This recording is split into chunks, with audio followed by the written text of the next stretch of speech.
Be A third year unit second کا پہلا topic ہے۔ پہلے ٹاپک میں سے ہم ولی کو پڑھ چکے ہیں۔ دوسرے ہیں محمد رفیع سودا۔ سودا اس عہد کے دوسرے بڑے شاعر ہیں۔ میر سے اکثر ان کا مقابلہ کیا جاتا ہے، لیکن اس مقابلے سے ہم کسی صحیح نتیجے پر نہیں پہنچ سکتے۔ میر اور سودا دونوں کا مزاج بالکل مختلف تھا اور دونوں کا فن جدا گانا تھا۔ زمانہ دونوں نے ایک پایا تھا اور دونوں نے اپنی آنکھوں سے اس پرآشوب زمانے کو دیکھا تھا، مگر دونوں کے رد عمل میں فرق ہے۔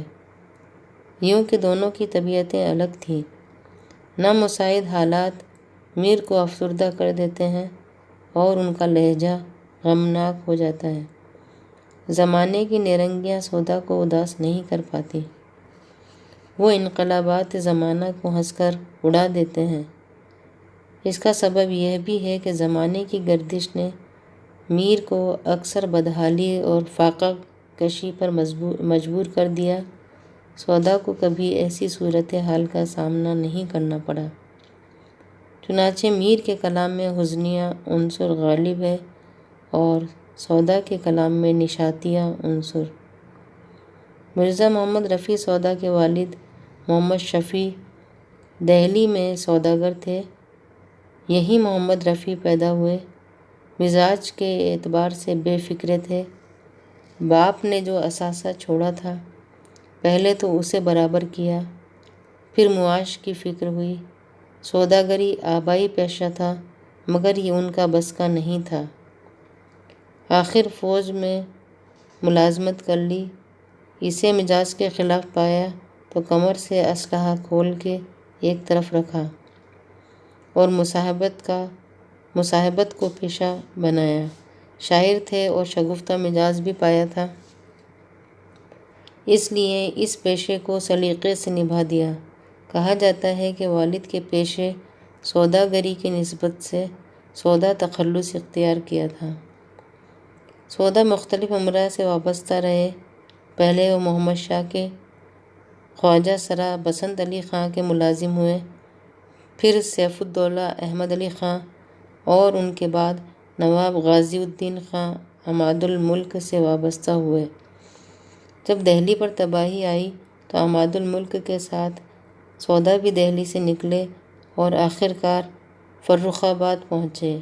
وہاں مہربان خاں رند نے سودا کو عماد الملک سے مانگ لیا۔ کچھ عرصے بعد وہاں سے فیض آباد پہنچ کر شجاع الدولہ کے دربار میں ملازم ہوئے۔ نواب کے انتقال کے بعد بھی ملازمت جاری رکھی۔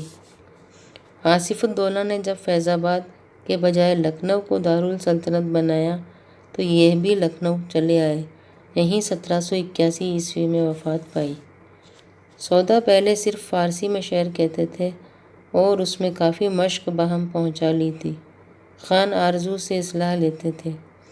ایک دن انہوں نے سمجھایا کہ ہندوستان نے فارسی زبان کے بڑے بڑے شاعر پیدا کیے، لیکن اہل زبان انہیں خاطر میں نہیں لائے۔ ریختہ گوئی کا میدان خالی ہے، اس میں نام پیدا کرو۔ یہ بات دل کو لگی اور وہ اردو شاعری کی طرف متوجہ ہو گئے۔ اردو کلام پر شاہ حاتم سے اصلاح لیتے تھے اور شاہ حاتم کو اس پر بڑا فخر تھا۔ اردو میں شاعری شروع کی تو فارسی کی مشق کام آئی اور جلد ہی شہرت کا آفتاب نصف النہار پر پہنچ گیا۔ سودا نے بڑی ہمہ گیر طبیعت پائی تھی۔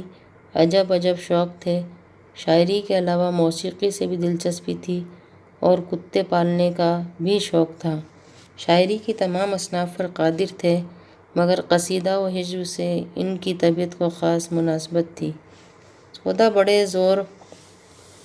سودا بڑے زود رنج تھے اور ذرا سی بات پر خفا ہو جاتے تھے۔ ذرا کسی سے بگڑی اور انہوں نے اس کی ہجو کہی۔ قصیدے سے زیادہ ہجو ان کے مزاج کو مناسبت تھی۔ انہوں نے ایک گھوڑے کی ہجو کہی جس نے بہت شہرت پائی۔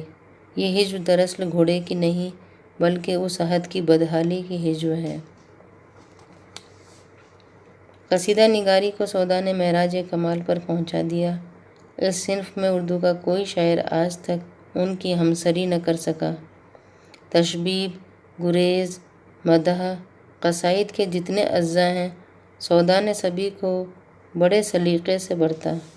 ان کا اسلوب قصائد کے لیے نہایت موزوں تھا۔ زور بیان، بلند آہنگ الفاظ کا استعمال، پرشکوہ لب و لہجہ، مضمون آفرینی یعنی بات میں بات پیدا کرنا، یہ ان کے اسلوب کی اہم خصوصیات ہیں اور قصیدے کے لیے بے حد ضروری۔ شگفتہ مزاجی بھی قصیدہ نگار کو کامیابی سے ہمکنار کرتی ہے، اور یہ بات اردو کا ہر طالب علم جانتا ہے کہ ان کے دل کا کنول ہر وقت کھلا رہتا تھا۔ اس لیے سودا قصیدہ نگاری میں بے حد کامیاب ہیں۔ سودا کی غزلیں بھی کچھ کم بلند رتبے کی نہیں۔ سودا کا مزاج میر سے مختلف تھا، اس لیے ان کی غزلیں بھی میر کی غزلوں سے مختلف ہیں۔ میر داخلی شاعر تھے، جو کچھ ان کے دل پر گزرتی تھی اسے شعروں میں بیان کر دیتے تھے۔ ان کے برعکس سودا جو کچھ دیکھتے ہیں اپنی غزلوں میں پیش کر دیتے ہیں۔ ان کی غزل میں نشاطیہ عنصر غالب ہے۔ لفظوں اور تراکیب کی رعنائی اور دلکشی پر ان کی توجہ زیادہ ہے۔